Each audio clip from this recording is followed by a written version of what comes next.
tachycardia. Down there it says dextrocardia. That means your heart is rotated to the right, and you get a EKG. Of course, if you've never seen a 12-lead EKG, you don't know that it's abnormal, but I'll post this for you as well. This is normal, what you would expect to see on a EKG with somebody who has their heart rotated to the left. So on all of these 1, 2, and 3, your QRSs are going up. They're going down as well. This will vary from person to person how far the Q goes down. But the R is always going to be upward. And for the most part, all of the R's will be upwards. There'll be an exception here where the R is up, but the S is way down, and here the R is upside down. But that is only in AVR. So you come back here, AVR is the only one that has it going up. Everything else is going down. So it really is almost backwards from the majority of people. So when I test you, I will give you a EKG or part of an EKG, and to determine heart rate, you will go from one R to the next. So we have how many big boxes there? 3. And that is 3 times what? 3 times how many seconds? 2 seconds? 0.2. Okay, so it goes to 0.6. And how many little boxes do you have? Looks like 1. So 1 times what?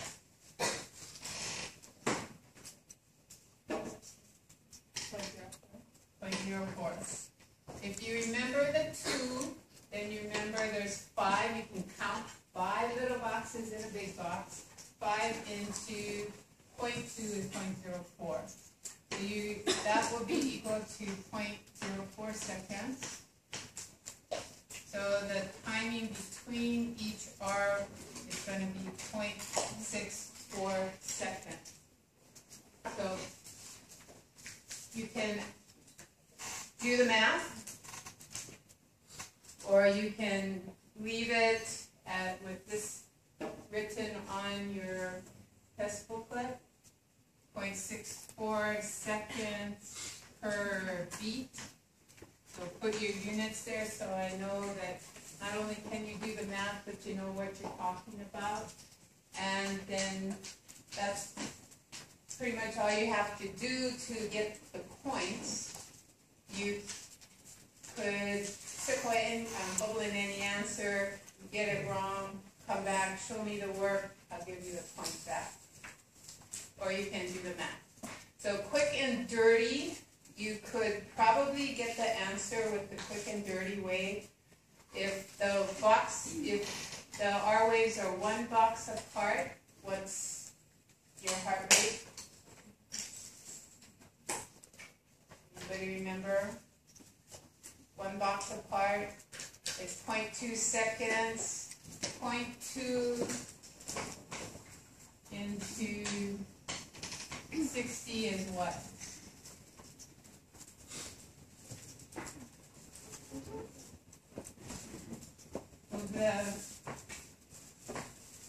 Move it over 1. So 2 into 6 should be able to do that. 300 beats per minute. Okay, so we've got 3. So we've got a 0.2. So that's 300. And then 0.4. So 0.4 into 600 would be 150. And then 0.6. So 0.6 into 600 would be 100. So it's a little bit under 100 beats per minute. because we've got that extra one little box there. So the answers should be different enough. They're not going to be 100, 100, 2, 103.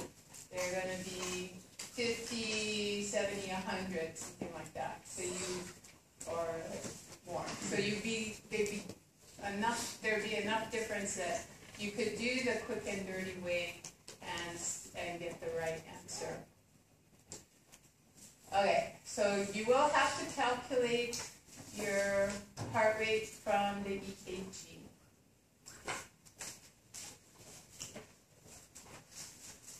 I put this slide in. If you're in lab, you should have seen something similar to that, and I will post this for the rest of the people in lecture as well. You look at the slide on the microscope, you actually can see more detail and you actually can see more detail on your computer screen than you can on this bumpy wall. We should get the screen fixed, but unfortunately something major must be wrong. Out here, staining very dark blue, almost black, is your contractile myocytes. These are your cardiac muscle cells. The white areas that have little signs of lines and cells in them, that's your fiber skeleton. So a big swath of connective tissue. This connective tissue actually has blood vessels in it. And then smaller connective tissue pieces that surround each cell.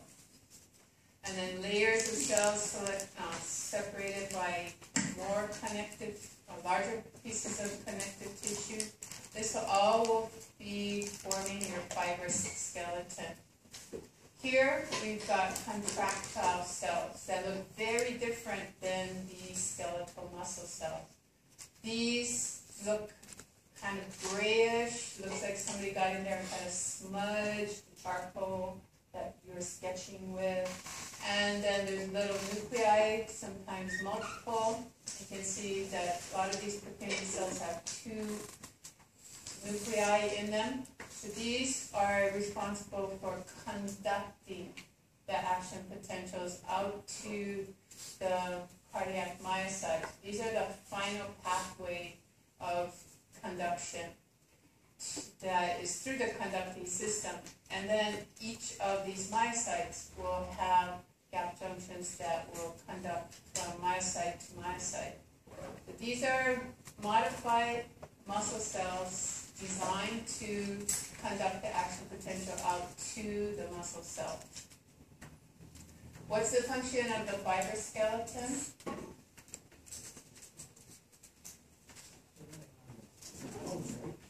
Goes around the valves. It helps to stabilize the valves. What does it do in this area?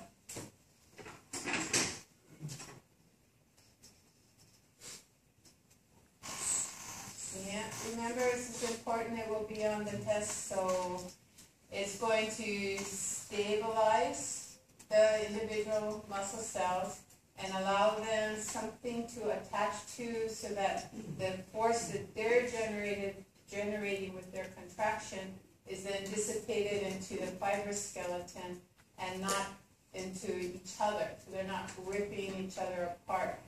And remember that the contraction is in a spiral, and from apex to base, or rotation, compressing in and twisting. There's a lot of shearing force that's going on when you produce that type of contraction. So they're stabilizing, they're dissipating force. They're also preventing the heart from overfilling. So your muscle cells, if they were disattached to each other, they are pretty distensible. That means they're stretchable. But connective tissue isn't stretchable. So it's preventing overfilling of the heart. You might not think that's important, but it is. So we showed you this animation. It's a very good way to start. We're going to go through rigorous diagrams again, And you can come back to this. I was watching Luis use it yesterday, and you can start and stop, go back, drag the arrow back, and go through it over and over again until you figure out what's going on. Important things to look at. What is this little strip here that is associated with the QRS complex? This is related to the increase in pressure in the left ventricle. The pressure is going up, but if you come down to left ventricular volume and take those numbers away, you find out that the volume is not changing. So this is a generation of pressure, an increase in pressure with no change in volume. Why is there no change in volume? Because both sets of valves are closed. The semilunar valves are closed and the AV valves are closed. If one of them was open, then blood would be going somewhere. So it has to be that both sets of valves are closed. You have another strip over here, and you take away 20, and you find out volume is stable again. No change in volume. But here the pressure is going down. So you've got a decrease in pressure with no change in volume. So again, both sets of valves have to be closed. So why are the valves closed on this side when you have the first heart sound? Well, what events preceded that? You had ventricular filling. You can see that there was some filling that's been cut off over here, but this is a duplicate of that. And then you had another bit of filling. So you look up what is causing this to fill. Well, over here, the pressure is going down. When it gets below atrial pressure, then you have filling starting. The filling, that decrease in pressure must have opened a valve to allow blood to come in to the ventricle. So where is blood leaving? The pressure in the atria is going down. The volume in the atria, the pressure is going down. And the reason the pressure is going down is because the volume is leaving it to go into the ventricle. Then you get a slight increase in atrial pressure. And that, if you look up here, is associated, those two increases in pressure are associated with P wave, which is atrial systole. So the atria have contracted to push that last bit of blood into the ventricle. So after the atria contract, that's the start of that isometric isovolumetric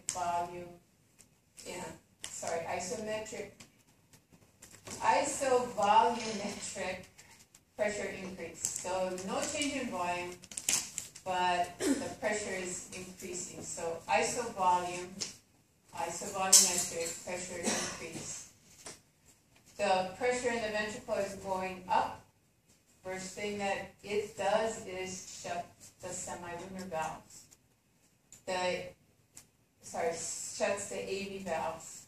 The semilunar valves are already closed because the atrial relaxation closed them and closed them up here.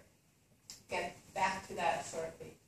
So AV valves are closed as the pressure begins to rise. So not much pressure has to increase to close the AV valves. You just have to get above the atrial pressure, and then the AV valves close. You get a much greater increase in pressure in order to open the semilunar valves. and that's happening at the other side of this small bar. Up here, we've got pressure exceeding aortic pressure, semilunar valves open, blood leaves the ventricle. Come back to the ventricular volume, it's going down. And it will go down as long as the pressure is going up. And pretty close to this point where the pressure is coming down, you're going to have the semilunar valves close because blood wants to go back towards them. So you've exceeded aortic pressure to push the blood out, but the ventricular pressure is now decreasing. And as the ventricular pressure decreases, blood wants to come back towards the ventricle. That returning blood, retrograde flow of blood, is going to snap the semilunar valves closed because the cusps will fill with blood, they'll stretch out, and then they'll come together and form a tight seal. Because the pressure sensor out there to measure aortic pressure is right close to the semilunar valves, as soon as that blood comes back and hits the semilunar valves and they snap shut, then there's going to be this wall of blood that has nowhere to go but outwards. The aorta is elastic, so it will stretch, but then the elasticity is going to recoil. So this pressure sensor is going to see a decrease in pressure, but then an increase in pressure, and then a decrease in pressure. So as the blood comes backwards, it's seeing a decrease in pressure. When the valve snaps shut and the atria stretches and recoils, there's going to be this small little disturbance. Instead of it going flat down here, going just straight on down, it's going to have a slight increase in pressure due to the blood running into the valves and having nowhere to go but out. And then vessel comes back in and increases the pressure for a short period of time. That's referred to as the dicrotic notch. So that's the result of the blood hitting the semilunar valves. Then the blood goes out to the distribution vessels and the pressure continues to go down. Pressure is going down because the ventricles are going into diastole. That low pressure down below the semilunar valve is kind of sucking them backwards towards the ventricle, but they're tightly shut, so no blood should go back. But the pressure will go down in the aorta as the ventricles relax. The other advantage to having this retrograde blood flow there is the coronary arteries are right there by the semilunar valves. They are getting compressed during ventricular systole. They cannot fill during systole. But as soon as the blood goes back retrograde and the ventricles are going into diastole, they're not compressed anymore. The blood is flowing backwards and hitting the semilunar valve.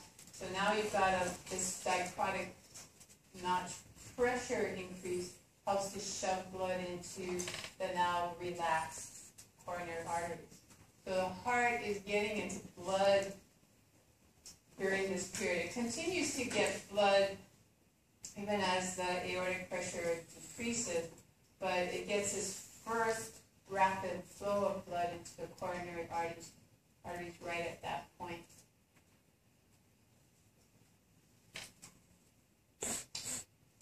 Okay, number-wise, where are the AV valves closing? At what number are the AV valves closing? Atrioventricular valves. Somebody said 4. Okay. Where are they opening?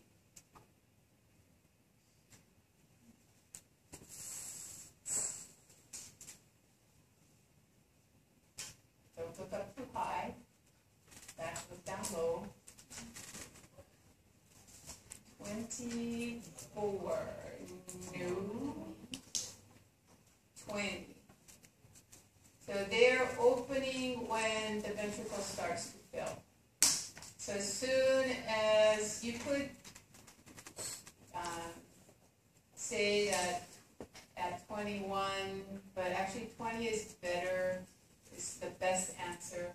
There's just too many numbers here, but 24 is not the right answer. 20 would be probably the best answer.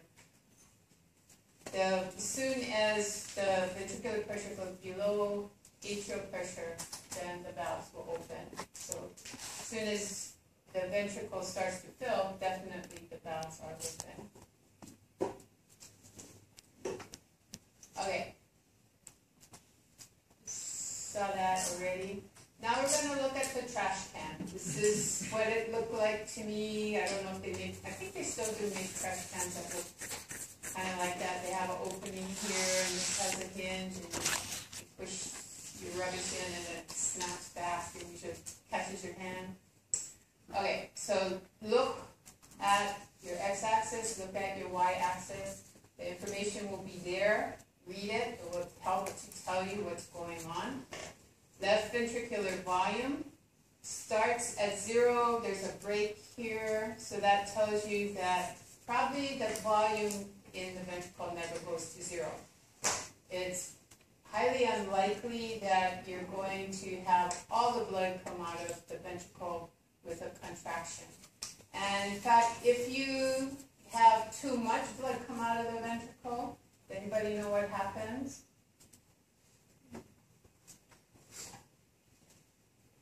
Nope. It's going to cause you to pass out. Your heart will panic. It will send a message to your brainstem. I don't have enough volume here. Turn everything off. When you pass out, you usually fall down. Blood returns to your heart because you have less pressure in the chest. The blood from your legs or from your extremities will come back to your heart. It will fill up again, and then you wake up like, what happened? So I'm surprised KRS hasn't talked to you about this, because it's a classic study that was done many, many years ago.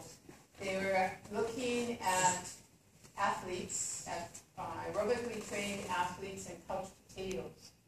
And they were putting them on tilt tables and then taking them from a horizontal position to a vertical position, wanting to see what this position change did to their heart rate, their stroke volume, things like that.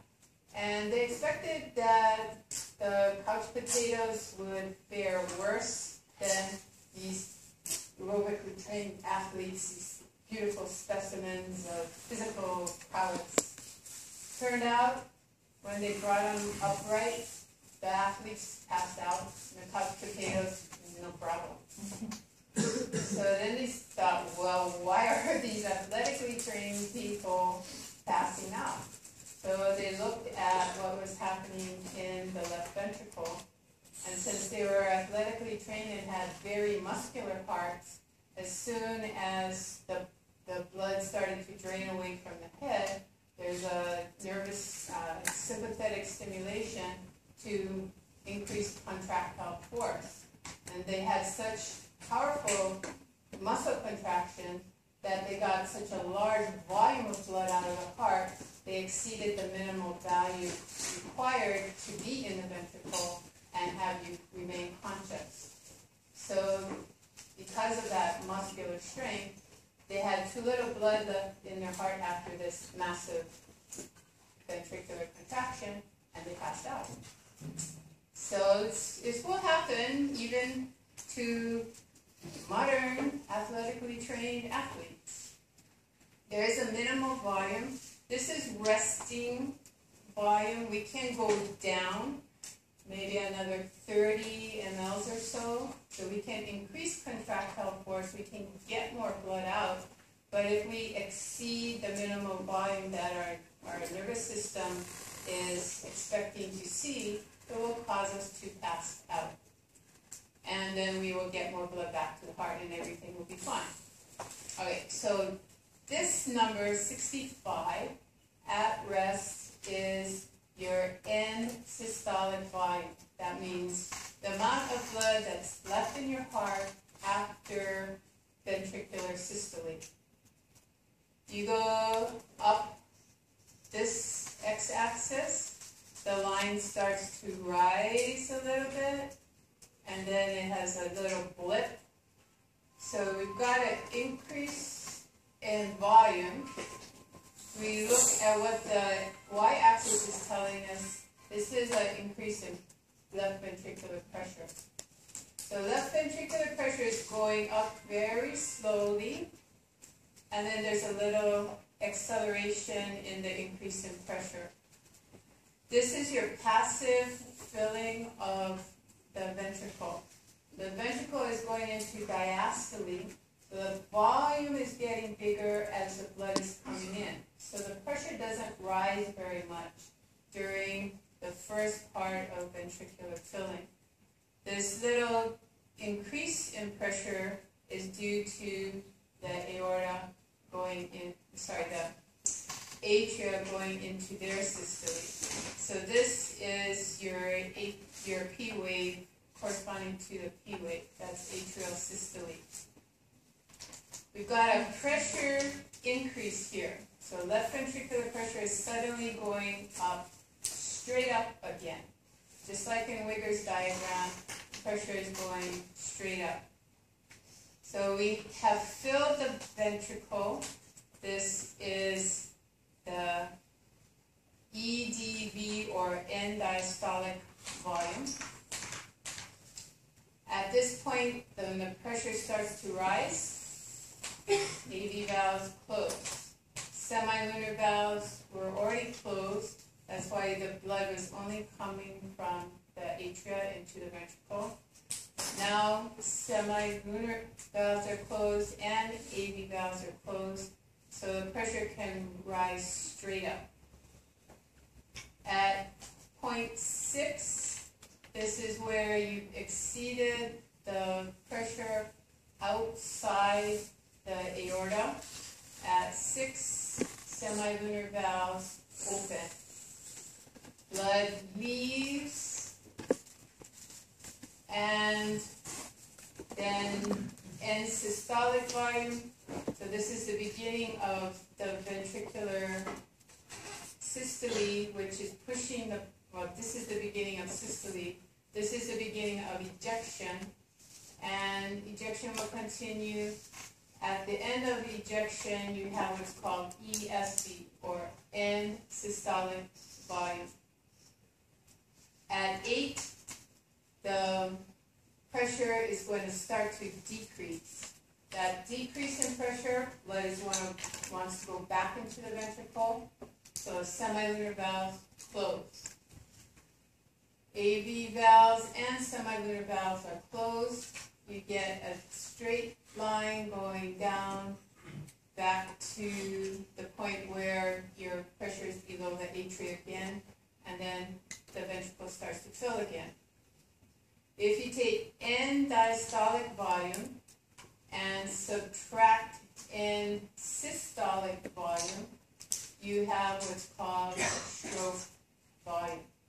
The stroke volume is the volume that leaves the heart after during each muscular contraction. We can vary in diastolic volume by having more blood come back to the heart. We can also vary the end systolic volume by increasing the contractile force of the heart. So we can extend out on the x-axis and get a larger end diastolic volume. We can also extend backwards towards the left to get increase or decrease in our end systolic volume, so more blood going out. So you can do either increase in end diastolic or you could do a decrease in systolic, or you can do a combination of both. Depends on how much cardiac output you need. Now remember, you can only decrease in systolic volume to this minimal volume required by the heart, otherwise you're going to be passing out. So your nervous system has to, well, your heart has to contract within the range, and your end systolic volume has to be within a range that will not cause you to pass out and defeat the purpose of the increase in cardiac output. You will not have the numbers. You will not have these labels. You will just have the x-axis information and the y-axis information and this funny shaped thing in the middle.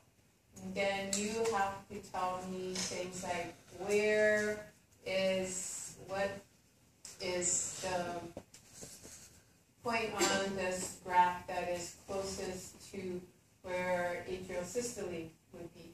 So you look for something in that area. Where are all the valves closed?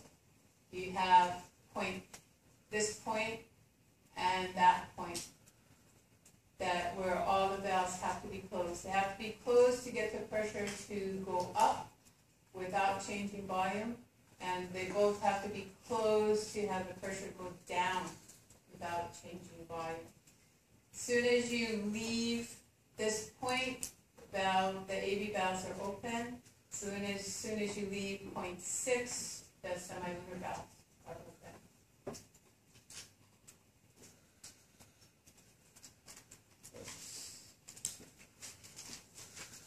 So heart sounds, normally we hear lub and dup. The reason we can hear sounds is because the blood is turbulent as it's passing through the valves and then also hitting the far end of the ventricles. It then starts to churn up. But it makes a sound, and as the valves are closing, they're also creating turbulence, and we hear that as well. When we take blood pressure, we're creating turbulence out there by constricting the blood vessel and then slowly reducing pressure so that just a little bit of blood comes underneath the constricted valve. And we create turbulence. We can hear that sound with the stethoscope. If we hear anything besides lub and dup, then it's something, if it's a child, then there are some other sounds that are not abnormal. But if it's an adult, if it's somebody your age, if you hear anything but the lub and the dup, then it's going to be something that you need to check further for. Heart murmurs are also due to turbulence. They can be due to the valves becoming calcified. They can be due to broken chordotendony, and then part of the valve gets floppy. If you have calcification, usually you get a narrowing of the valve. That is called stenosis. So a valve that becomes stenotic means it's narrowing, and the blood doesn't get through efficiently, and that creates turbulence. If chordotendony has broken, or the calcification is in the cusp and in one cusp and not another, then the valves become incapable of closing correctly, and then you get turbulence because blood is leaking backwards where it's not supposed to go. So insufficient closing of the valve will create turbulence and create a murmur, or stenotic valves narrowing and the blood can't get through that narrow gap will also cause the heart murmur. It usually kind of a whooshing sound. It's like it's not not a boom boom sound. It's a sound. You can be born with a heart murmur. You can be born with heart murmur. There are a lot of birth defects that happen during the developmental stage, and they're there throughout. You have to correct after birth with surgery for quite a few of them. Yeah, so you have whistles, swishing sounds. So this gives you kind of a clue as to when you hear the sound. If you hear the love whistle and then a duck sound. So this is first heart sound, that's normal, and the second heart sound. So AV valves closing, semilunar valves closing. If you hear the whistle in between, then the typical defect is a narrowing of the valve, narrowing of the semilunar valve. The love was AV valve closing. The whistle is coming in between that time and the closure of the semilunar valves. So it must have something to do with blood going through those semilunar valves. So you come over here, and yes, the whistling sound is a systolic murmur, meaning you have the ventricles in contraction. The valve that should be opening nice and wide to allow the blood to flow out very smoothly is narrowed, and so the blood has a hard time getting out and is creating turbulence, and that's leaving you with the whistling sound. If you hear love, dove, so semilunar valves closing, AV valves closing, semilunar valves closing, and then you hear a whistle. This is a filling pressure. AV valves are stenotic. You're opening the AV valves, this AV valves after ventricular systole, they're going into diastole. They are now below atrial pressure. The AV valve is opening, and you're hearing this whistling sound. So AV valves are not opening wide enough for blood to flow in smoothly. So filling pressure of the ventricle, that sucking of blood from the atria into the ventricle through a narrow valve gives you that whistling sound. If you hear a swishing sound, and to be clear as to what's a whistle and what's a swish, you just have to have either a recording of it from an individual and listen to it many times, or actually have the patients there and practice it. So if you're headed to medical school and you're going to have to do this type of diagnostic, or just ask a patient just to listening to the patient and then recognizing these things, you just need the practice. Okay, so a swish. What is a swish? This is due to the valves not closing properly, so that blood is now, the majority of the valve probably is closed, but there's still some blood leaking backwards to in a direction it's not supposed to go. So if it's a love, swish, duck, that swish of blood is going back into the atria. It's supposed to go out the semilunar valves that are open at this point, but it's going through the AV valve back into the atria.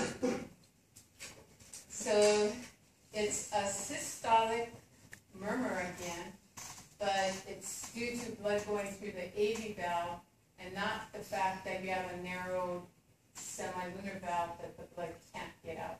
This is an insufficient AV valve that's allowing regurgitation into the atria. If you have a love dove, that means the semilunar valves have closed, but then you hear the swishing sound. That's when the semilunar valve don't close efficiently and blood is getting back into the ventricle. So insufficient semilunar valve, you have regurgitation of blood into the ventricle.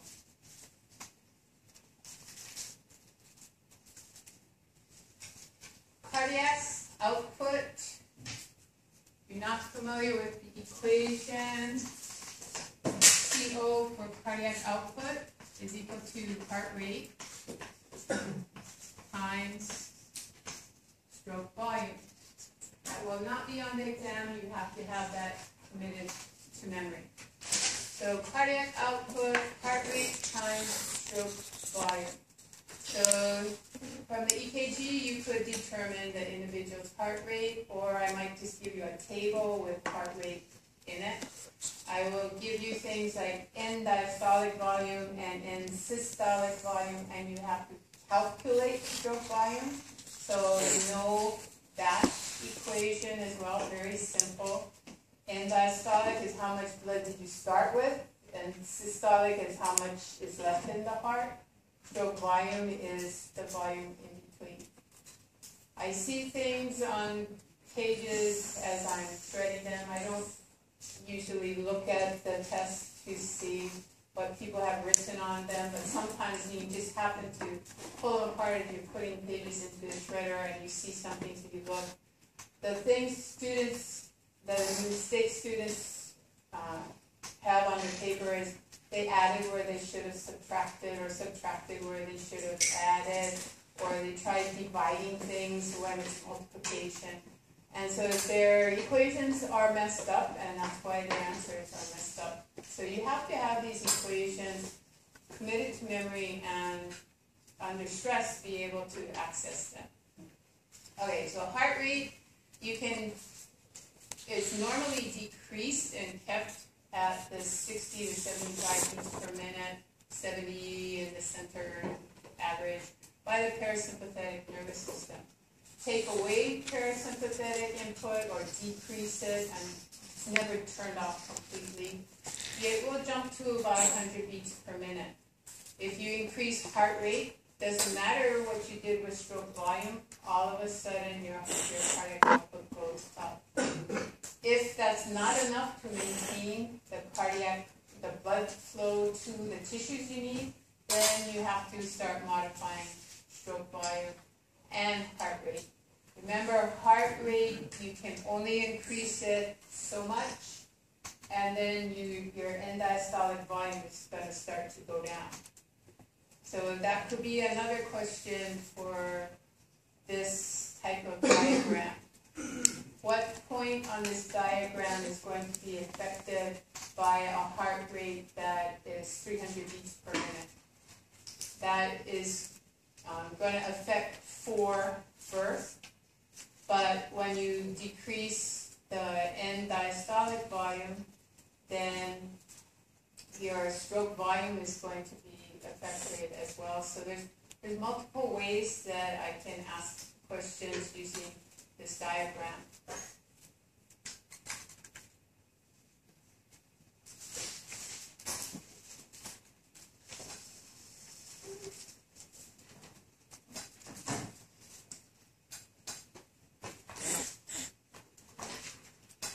This is trying to buy a new one of these.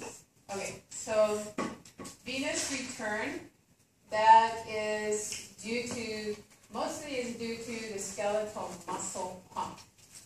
What that means is you have to contract your skeletal muscle to get blood to flow back to your heart. Blood flowing out of your head to your heart, not a problem, unless you're standing on your head, because gravity, for the most part, is bringing the blood back to your heart. But your upper extremities, your lower extremities, anything that is below your heart and has a vein that is coming back to the heart from below the right atrium, all of those will either be relying on the skeletal muscle pump or the heart itself, which is a pump. When atria go into diastole, they create sucking pressure that brings blood back to them. And every time you inhale, you put negative pressure onto that pericardial sac, which is transmitted through the fluid in your pericardial space to the cardiac muscle, to the ventricles, so that helps to dilate them a little bit more and return blood to the heart. The ventricles and the atria are even more affected by the negative pressure of inhaling. So you've got a skeletal muscle pump.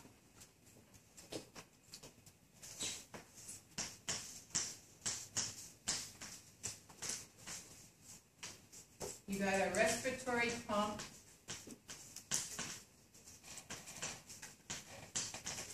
And you've got your heart, which is a pump. These three will increase your end diastolic volume by increasing venous return.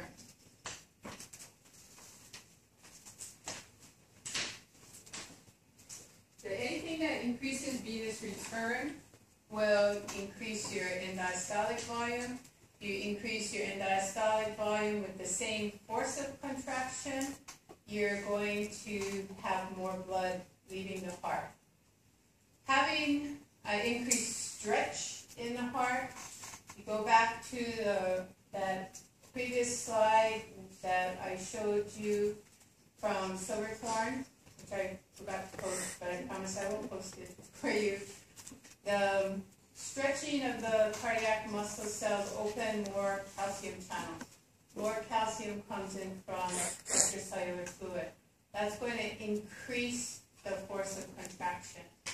Also, we're going to see on a later slide that the heart is designed that it's rather inefficient at resting cardiac outputs, but it becomes more efficient at pumping blood when the volume goes up in the chamber.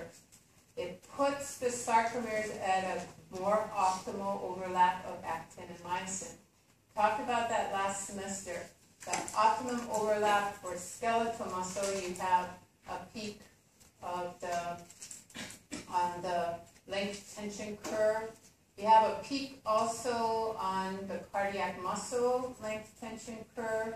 The resting heart tends to be at an inefficient contractile interaction of actin and myosin. As you fill the heart more and stretch those sarcomeres out, they become more efficient at creating force. We're going to see that on some later slides. You can also change the heart rate by changing sympathetic and parasympathetic input. So we have this SA node. You have to be able to recognize SA node action potentials. And you're going to have a solid line that is going to be the effect of the parasympathetic nervous system on pre-existing heart rate. So this is the change due to parasympathetic input. Blue is the change due to sympathetic input. The dashed line, if you took these two curves and slid them on top of each other, you see that the dashed line is identical for the top and the bottom. So the dashed line is showing you what is happening in the heart at rest. And this is the change due to sympathetic. This is the change due to parasympathetic input.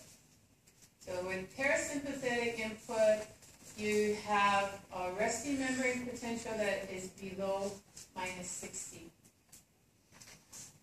So maybe down minus 55-ish or so. If you look at the slope of that ramp to threshold, it is flatter. So you're not only starting at a lower resting membrane potential, but you have less sodium and calcium coming in at this ramp up to threshold. From threshold on up, it looks pretty similar to the resting, but if you look at the distance between the starting of the depolarization past the threshold and the ending, it's a little bit wider. So your timing is a little bit more delayed. Repolarization, still potassium going out, but now those channels are open longer and more potassium going out. So what's moving is the same, but what is the speed at which the ions are moving, which is called conductance, that's what's being influenced by the nervous system. For sympathetic, you can see that the resting membrane potential is maybe a little bit influenced by, in some textbooks it's more elevated, above -60, so I said minus, it should be 65 here, not 5. Sorry, it's less negative, it's more negative, so 65. In some textbooks, you'll see sympathetic maybe up around plus 65. But here, if you look, they're pretty, it looks like they're saying no effect on resting membrane potential. But the slope to threshold is much steeper, and the distance, the time that is between the rising phase after you hit threshold and the declining phase after you hit threshold is closer together, so it's taking less time to get repolarization to occur. So faster to threshold and then faster back down to what they're claiming is the resting membrane potential. So with this increase in the speed at which you can send action potentials, which is your dromotropy, then you have an increase in the heart rate. So where you had 2 beats per unit time here, parasympathetic, you have 1. Where you had 2 beats under sympathetic nervous system, now you have 3 beats per whatever unit time that is. So parasympathetic is inhibitory.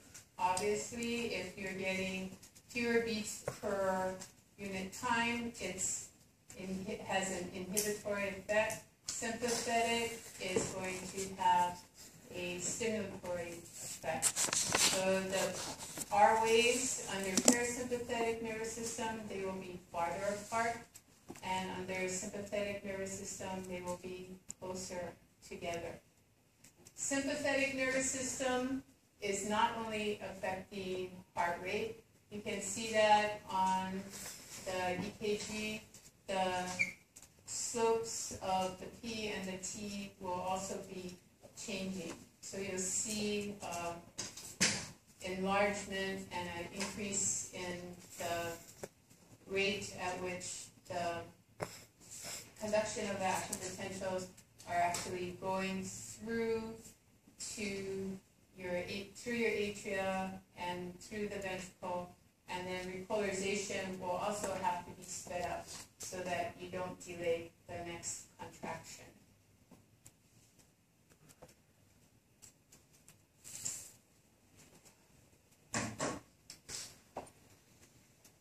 So end-diastolic volume is what I told you about. You have, if you increase end-diastolic volume, your stroke volume goes up. Why? Because of the stretching of the cardiac muscle and putting it into a position where it's more efficient at contracting. 2 physiologists, Dr. Frank and Dr. Starling, were separately looking at these effects on dogs, and they described the effects of increasing this end-diastolic volume on the cardiac output. He got most of the credit. Later on, somebody said, hey, by the way, Starling looked at this too, so they've hyphenated this. This isn't somebody who married somebody and hyphenated their name. They're 2 separate people who were studying the same effect. this is referred to as intrinsic control. You increase the end diastolic volume without any change in sympathetic input to the heart, your stroke volume will go up. So the contractile force is increasing, but not because of the sympathetic nervous system's effect. This is all things that are right in the myocyte themselves. The calcium channels that can be stretched open to allow more calcium to come in, and that by the volume, and then also the stretch of the muscle puts the sarcomeres at a more efficient overlap of actin and myosin. When you get extrinsic control, that's when the nervous system gets involved. Sympathetic is going to increase your cardiac output on when it gets involved. So venous return. Your venous return is going to increase your end diastolic volume, and that's going to lead to strength in the muscle contraction. Mechanistically, didn't know why, but they saw this effect, and they could measure the stroke volume, and the stroke volume went up. So then they had to figure out, okay, why? And that came later. So this is entirely just due to more blood coming to the heart. You can also extrinsically control the cardiac output, either by the sympathetic nervous system and the epinephrine creating resistance to blood, decreasing resistance to blood flowing out to the tissues, and therefore increasing the venous flow of blood back to the heart. So that would be a way of getting more volume into the venous system. The sympathetic nervous system also shuts down blood flow to the skin and blood flow to the gut, and shoves that blood out into the systemic circulation. That volume is also going to increase venous return to the heart. The only way you can get more blood out the arterial side is to do something to the volume that's leaving the heart. That's the only thing that can dump blood into the arterial side. But the venous side, you can get blood from the skin into the venous system to go back to the heart. You can get blood from the GI system into the venous system to go back to the heart. So constrict your skin, constrict your GI tract, your heart is going to get an increased venous return. At the same time, if the sympathetic nervous system is involved, your contractile force is going up on the left side of your heart, so that more blood is going out into the arterial system. So you don't get this happening and that not happening when the sympathetic nerve is stimulated, unless something